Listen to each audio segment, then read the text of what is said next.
চাচা বাড়ি ঘর তো সাজানো কেন, হেনা কোথায়? একদিন সময় আসবে তোমার জীবনে, হয়তো তুমি এসে বলবা, চাচা বাড়ি ঘর তো সাজানো কেন, হেনা কোথায়?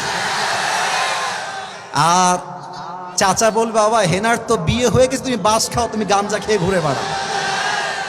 এটা আমি তোমাদেরকে মন প্রাণ থেকে বলছি, যুবক ভাইরা অলওয়েজ মাথায় রাখবা, পুরুষ মানুষ যতদিন টাকা কামাই করতে পারে সবার কাছে প্রিয় থাকে, আর যেই দিন টাকা কামাই বন্ধ হয়ে যায় আপন মানুষগুলো সব পর হয়ে যায়। টাকা কামাই করো হালাল ভাবে, অনেক বেশি ব্যবসা করো, চাকরি করো, উদ্যোগ নাও, প্রতিষ্ঠিত হও জীবনে। যদি মায়ের কাছে সেরা সন্তান হতে চাও, যদি বাবার কাছে সেরা সন্তান হতে চাও, যদি তুমি তোমার স্ত্রীর কাছে সেরা স্বামী হতে চাও, যদি তুমি তোমার সন্তানের কাছে সবচেয়ে প্রিয় বাবা হতে চাও, তুমি যদি বোনের কাছে সবচেয়ে প্রিয় ভাই হতে চাও, টাকা কামাই করা ছাড়া কোনো গতি নাই। যুবক ভাইরা বলো বলো বলো। जब जेब में पैसा होता है तो पराए भी अपने हो जाते हैं, और जब जेब में पैसा नहीं होता तो अपने भी पराए हो जाते हैं।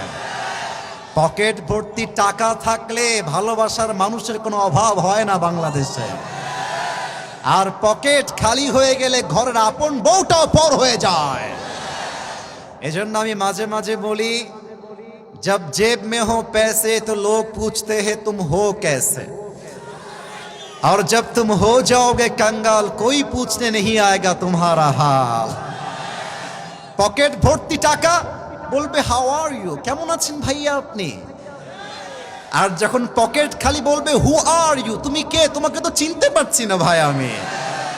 এই পুরো দেশটাই হচ্ছে টাকার খেলা।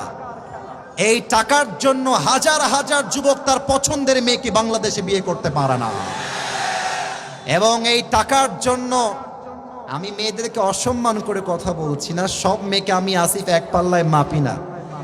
অনেক মেয়ে টাকা দেখলে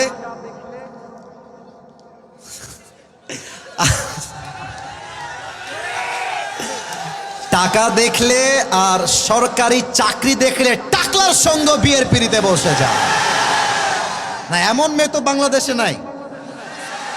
আরে নাই, আরে নাই রে ভাই, থাকলে আল্লাহ হেদায়েত দান করুক, পড়েন সবাই আমিন। এজন্য আমি বলি, পকেট শূন্য থাকা অবস্থায় যে আমাকে হালাল ভাবে বিয়ে করতে চাইবে সেই তো আমার ভালোবাসা পাওয়ার যোগ্যতা রাখে, আর যে আমাকে প্রতিষ্ঠিত হওয়ার পরে চাইবে, বুঝতে হবে সে আমাকে ভালোবাসে নাই, সে আমার অবস্থানকে ভালোবেসেছে। আল্লাহ যুবক ভাইদেরকে হালাল ভাবে বেশি বেশি ইনকাম করার তৌফিক দান করুক, পড়েন সবাই আমিন।